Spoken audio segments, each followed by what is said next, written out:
تماشاوان این هجا دیمن نوج بنداوة تشرين گیشتن رو داوی درونه که ترکیه کاروان سویلان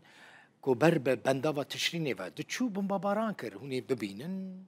چاوا سویل جا آلی درونه و تینا بمباران کرن هسده داخویانیه که دا گوت انجام وی بمباران دا هجمارک ولاتین سویل جان خوش دستانه هجمارکش برین دار بونه او کاروان جا سرانسر روز آوای کردستان دچو بنداوه ببینن اف درون ترکیه دما کو وان سویلان بمباران دکه اف کسین کو تینا بمباران کرن برای خدابونه بنداوة تشرینه جبو کو ایرشن چکداران لسر وی بنداوه شرمزار بکن